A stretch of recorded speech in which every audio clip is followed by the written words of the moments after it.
Assalamualaikum warahmatullahi wabarakatuh. Perkenalkan, nama saya Herawati dengan NIM 20090350247.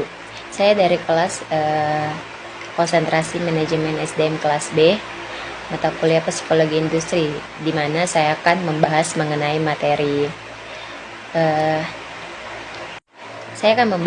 mengenai bias dalam penilaian kinerja.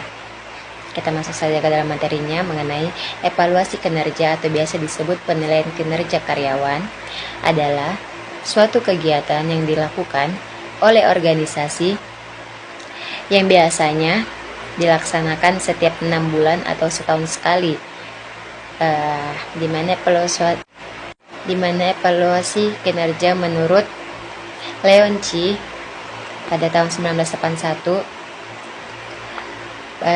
dia memaparkan mengenai penilaian prestasi kerja atau performance appraisal adalah suatu proses yang digunakan pimpinan untuk menentukan apakah seorang karyawan melakukan pekerjaan sesuai dengan tugas dan tanggung jawabnya.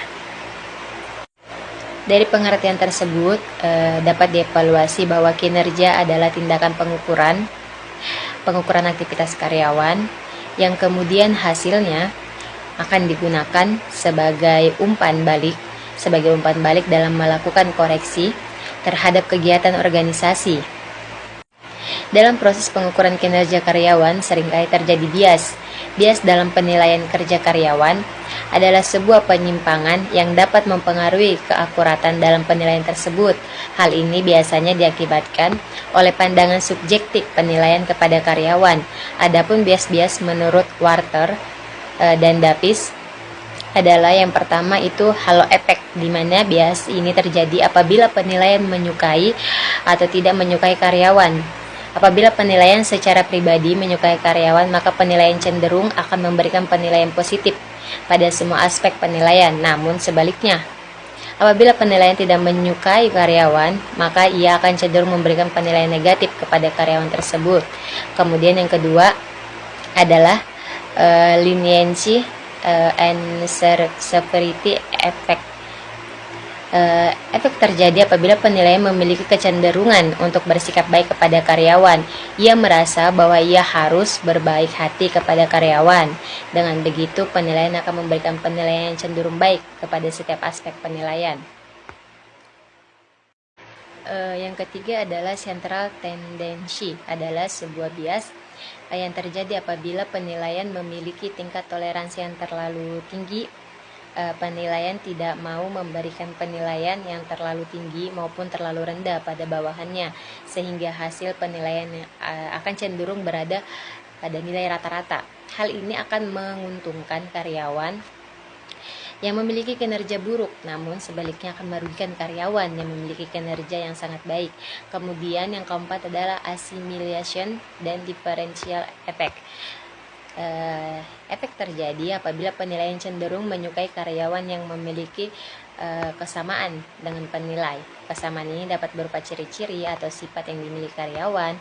Jika karyawan memiliki kesamaan dengan penilai, maka penilai akan memberikan penilaian yang baik dan positif kepada karyawan tersebut. Berbeda dengan differential effect. Differential effect dapat terjadi apabila karyawan memiliki perbedaan atau ciri-ciri pada sifat dengan penilai. Namun sebenarnya perbedaan itulah yang menjadi kelebihan karyawan yang ingin memiliki yang dimiliki oleh penilai. Penilai tidak memiliki sifat-sifat tersebut yang kemudian menyebabkan kecemburuan, maka penilai akan cenderung memberikan penilaian yang buruk dan negatif kepada karyawan tersebut.